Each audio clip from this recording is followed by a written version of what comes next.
Il y a eu beaucoup de discussions et de reportages sur un éventuel tueur en série rôdant dans la région de la Nouvelle-Angleterre après que des corps ont commencé à s'accumuler plus tôt cette année. Eh bien, devinez quoi?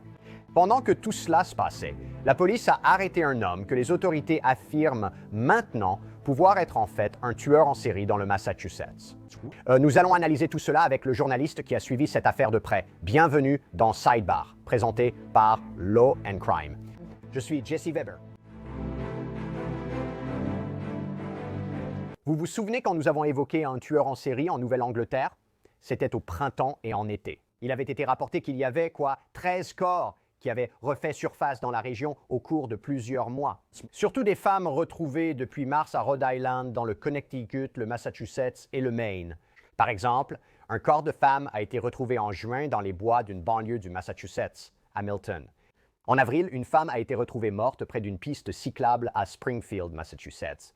Le corps d'une femme a été découvert sur la berge de la rivière Connecticut à Rocky Hill. En mars, une femme a été retrouvée dans les bois de Foster, Rhode Island. Même si chaque cas différait, l'identité de beaucoup avait été confirmée. Les autorités ont indiqué qu'il s'agissait d'incidents isolés et distincts. Pour la plupart, ce que la police a essayé de faire, c'était de calmer la peur du public face à un tueur en série en liberté. Cependant, ils n'ont pas stoppé les spéculations en ligne sur un lien entre ces événements. Mais maintenant, il y a quelque chose qui ne reçoit pas assez d'attention. Alors que tout cela se passe, Boston 25 rapporte qu'il pourrait en fait y avoir un tueur en série qui a été arrêté. Pour être clair, je ne dis pas que cette personne est liée à tous les décès mentionnés. Il n'y a aucune preuve pour suggérer cela pour l'instant. Et franchement, et je vais y revenir, il se peut qu'il ait été impossible pour lui de faire cela. Peut-être qu'il y en a un ou deux dont nous devons parler ici. Mais, et c'est pour être clair, cela ne donne pas raison à tous ceux qui disent « Oh, il y avait un tueur en série et les autorités disaient qu'il n'y en avait pas. Maintenant, il y a un tueur en série. » Je ne dis pas ça. Mais que cela ait un lien ou non avec ce que je viens de mentionner n'enlève rien au fait que l'homme dont je vais parler, ce dont il est accusé. Comment pouvons-nous ne pas parler de l'arrestation de quelqu'un qui, selon les autorités, pourrait être lié à plusieurs décès dans cette région? Le public semble chercher un tueur en série et les autorités pourraient en avoir trouvé un autre dans la région. Je veux donc parler de Kevin Leno, âgé de 38 ans, qui fait actuellement face à 2 chefs d'accusation de meurtre au premier degré en lien avec la mort de 2 hommes sans abri. Mais il y a peut-être une faible possibilité qu'il l'enquête en lien avec d'autres décès, peut-être ceux dont nous venons de parler. Je veux donc parler maintenant de Kevin Leno, âgé de 38 ans, qui fait actuellement face à 2 chefs d'accusation de meurtre au premier degré en lien avec la mort de 2 hommes sans abri. Inculpé en août, il reste beaucoup à dire. Je veux résumer ce que nous savons et inviter un invité spécial. Je souhaite inviter Bob Ward, journaliste de Boston 25 News et animateur de New England Unsolved, qui couvre cette affaire. Bob, merci beaucoup d'avoir pris le temps. J'apprécie vraiment que tu sois venu ici sur Sidebar. Je voudrais commencer ici.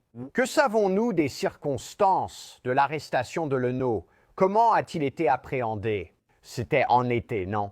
Oui, eh bien, il est en détention depuis quelques années et il a été arrêté en Louisiane comme fugitif pour un meurtre commis dans le Montana.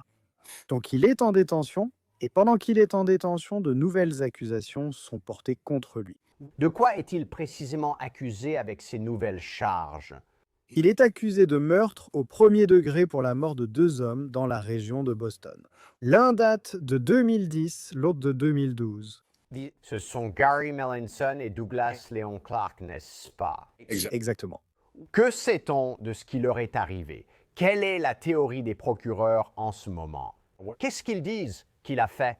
Dans l'affaire Mélenchon en 2010, Leno vivait dans un campement de sans-abri à Lowell, qui se trouve assez près du New Hampshire, au nord de Boston. Et il vivait dans ce secteur-là et il s'est disputé avec Mélenchon. Il était contrarié que Mélenchon allume des feux dans le campement et pensait que cela attirerait l'attention de la police. Et l'accusation est qu'il a violemment battu Mélenchon à mort et a étendu son corps sur le dessus d'une tente dans le campement de sans-abri. Ce décès a été classé comme indéterminé. Et donc, Leno, 2 ans plus tard, se trouve dans un campement de sans-abri à Harvard Square, à Cambridge, dans le Massachusetts, juste de l'autre côté de la rivière depuis Boston. Apparemment, il a eu cette idée qu'il voulait débarrasser Harvard Square de cette population sans-abri, là où les gens avaient l'habitude de traîner. Et il est entré en contact avec Douglas Leon Clark. Et l'idée, c'est que Douglas Leon Clark a mal été retrouvé mort au bord de la rivière, la Charles River. On soupçonnait une overdose. Mais maintenant, ils disent que Leno lui a délibérément administré un hot shot, c'est-à-dire une overdose mortelle d'héroïne et d'autres drogues. Et ce sont les circonstances entre ces deux affaires. Laissez-moi vous en dire plus. J'ai vu cela du département de police de Lowell. Ça dit, je cite, « Dans l'après-midi du 29 novembre 2010, excusez-moi, la police de Lowell a été alertée anonymement d'un corps sous le pont de la rue Rogers.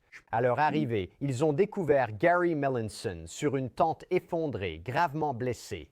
L'autopsie du médecin légiste en chef a révélé des blessures par choc contondant à la tête, au torse et aux membres, dont des côtes cassées, un poumon effondré et une fracture du bras gauche. Sa mort a d'abord été jugée indéterminée, selon lui. 2 ans plus tard, le 2 août 2012, la police de Cambridge reçoit un appel pour un homme apparemment inconscient près du 975 Memorial Drive au bord de la rivière Charles.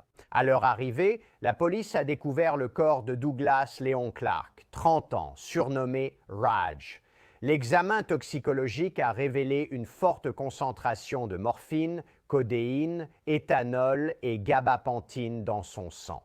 La cause de son décès a été enregistrée comme un accident résultant d'une consommation aiguë et chronique de substances. Aucune preuve à l'époque que la mort était intentionnelle. Alors, Bob, qu'est-ce qui a changé? Je crois qu'en 2018, il s'est passé quelque chose, non? Qu'est-ce qui les a poussés à rouvrir l'affaire? Et j'essaie encore de comprendre exactement comment tout cela s'est mis en place. Mais ils étaient la police d'État, liée au bureau du procureur du comté de Middlesex, enquêtait sur une autre affaire et a obtenu des informations sur le meurtre de Mélenchon. Ils ont interrogé des témoins pour mieux comprendre ce qui s'est passé à Lowell, ce qui les a conduits là-bas. Et ils ont aussi obtenu des informations une fois qu'ils ont eu le nom, ce qui aussi... Ils ont commencé à situer sa position. Ensuite, ils ont commencé à le retracer jusqu'à Clark et ont examiné cela de nouveau. Et c'est comme ça qu'ils ont monté l'accusation contre Douglas Leon Clark. Il a également été condamné pour une autre personne sans abri, aussi en 2012. La même année que Douglas Leon Clark, voici Norman Varrière. Et il a été retrouvé sur une jetée du port de Boston, derrière le Boston Garden, dans une zone appelée Parc Paul Revere. Et son corps a été retrouvé là, gravement battu, mais il était encore en vie et il est décédé quelques jours plus tard à la suite d'un traumatisme contondant. Et donc Leno a finalement été lié à ce meurtre. Et il purge une peine pour celui-là. Mais ce sont les trois avant qu'ils partent pour le Montana en 2000, 2012 et encore 2012. Donc, vous parlez de 4 morts dans plusieurs États actuellement reliés à lui. Au fait, sait-on comment il a pu se déplacer d'un endroit à l'autre, ce qu'il faisait? Nous ignorons beaucoup de choses sur Kevin Leno. Je tente encore de comprendre. Nous savons seulement qu'il a vécu à Lowell, mais je n'ai que peu d'informations sur son passé ou sur son passage de Lowell à Cambridge. On pourrait y aller à pied, mais c'est très loin. Mais il s'est débrouillé pour se déplacer. Et ensuite, comment est-il allé jusqu'au Montana? Et pourquoi est-il allé au Montana? Nous ne le savons pas. Et quand il s'agit de Gary, tu sais, il l'aurait soi-disant frappé avec une batte de baseball. Il y aurait eu une dispute à propos d'allumer des feux, que ça allait attirer l'attention. Ça vient de Douglas, tu sais. Il semble, je suppose, que les allégations, pour l'instant, il faisait partie de cette communauté de sans-abri ou de personnes non logées, mais il leur en voulait vraiment d'une certaine manière. Ouais, d'après ce qu'on voit, il a vraiment un problème de colère. Il a un problème avec quelqu'un et il se met dans une colère incontrôlable, puis il s'en prend à ces personnes.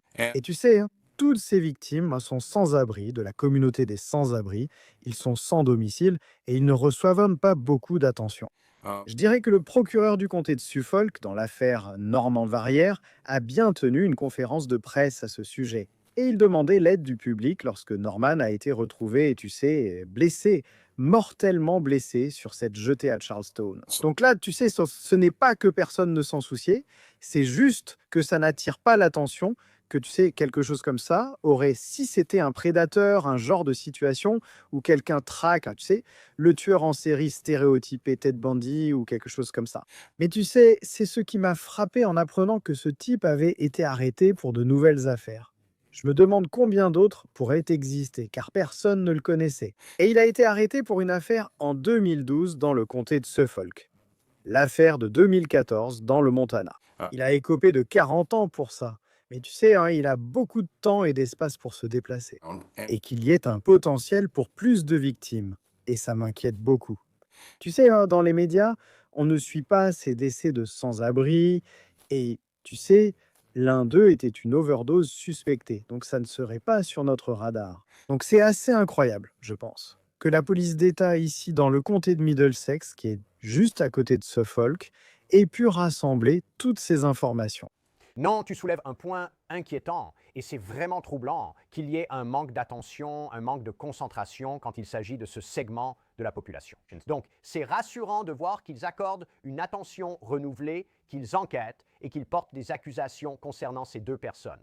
Juste pour être clair, cependant, il serait impossible que Leno soit lié à l'une des morts qui ont commencé à apparaître en mars de cette année dans la région de la Nouvelle-Angleterre.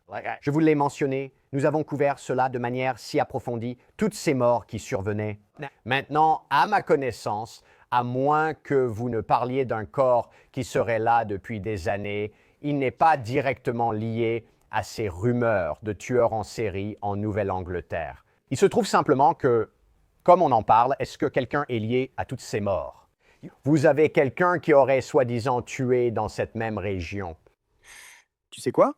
Tu as raison en surface. Il est incarcéré depuis environ 2015, donc il n'est pas disponible pour certains des cas dont nous entendons parler. Cependant, je vais juste lancer ça. L'une des affaires concerne la découverte d'un crâne humain à Plymouth, dans le Massachusetts, au sud de Boston. Donc nous ne savons pas grand-chose sur les circonstances entourant ce crâne. On y a entendu dire que c'est un petit crâne, mais on ne sait pas depuis combien de temps il était là. On ne sait pas qui était cette personne. On ne sait pas, vous voyez? Donc je pense qu'il y a une infime possibilité, mais ce n'est pas nul qu'il puisse être lié à quelque chose comme ça.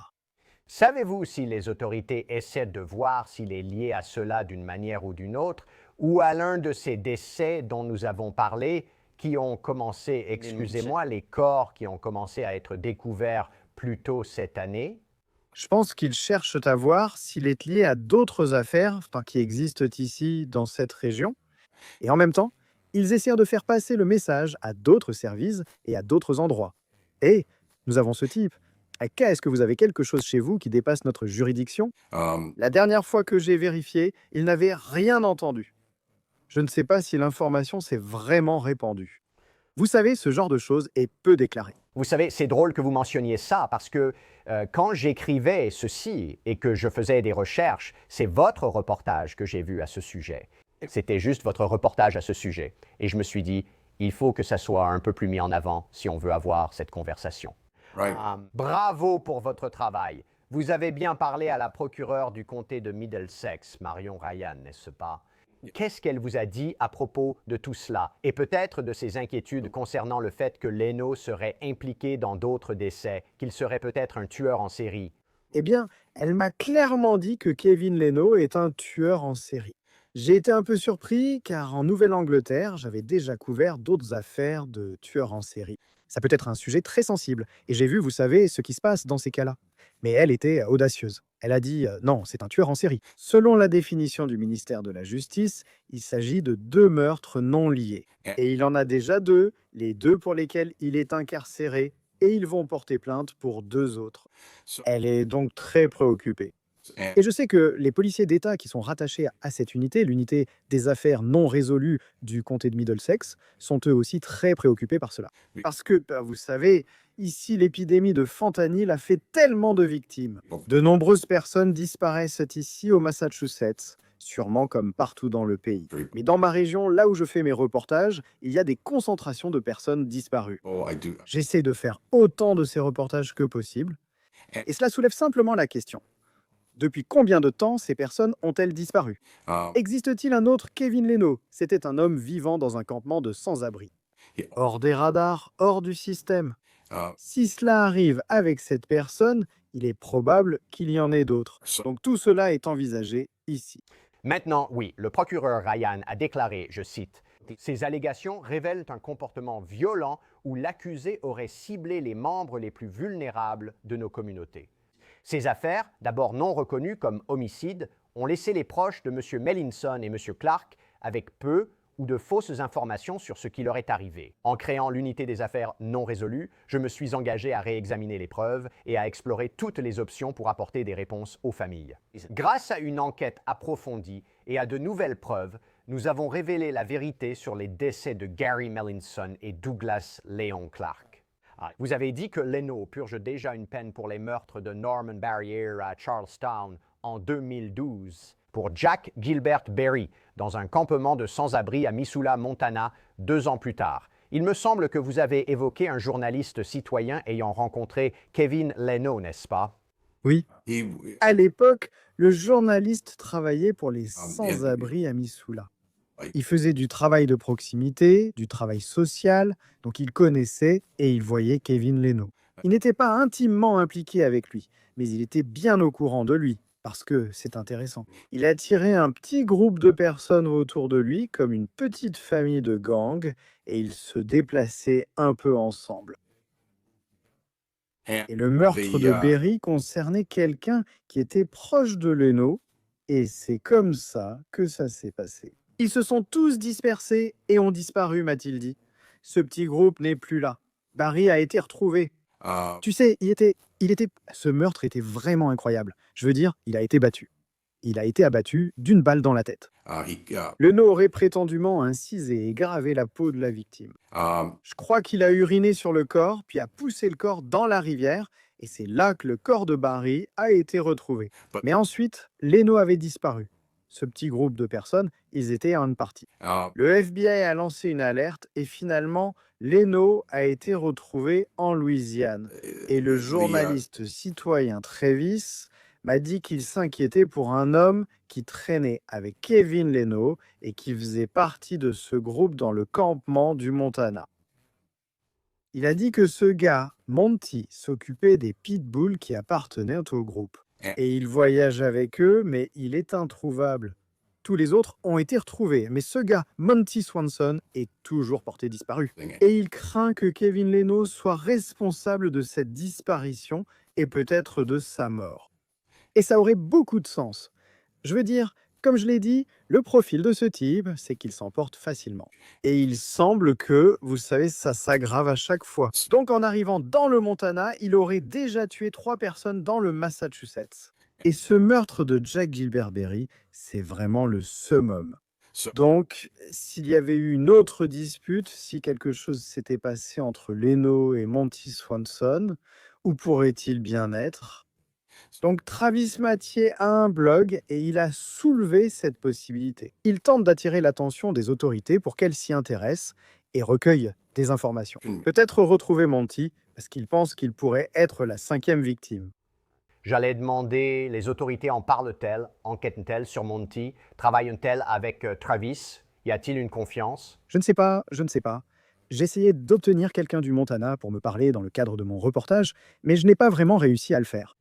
Quel est le statut de l'affaire de Kevin Leno? Je crois comprendre qu'il a eu sa première comparution devant le tribunal pour ses nouvelles accusations en août, n'est-ce pas? Je veux dire, qu'est-ce qu'on sait sur l'état de son dossier?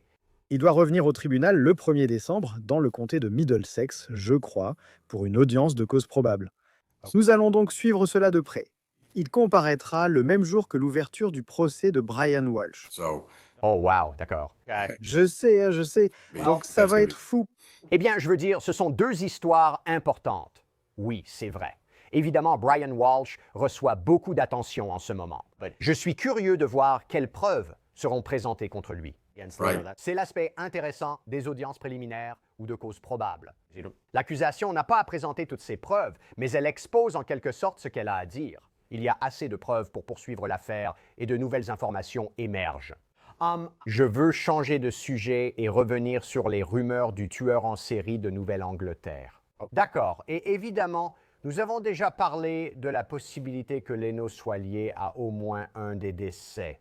Mais avant d'avoir ton avis, Je veux te faire écouter quelque chose.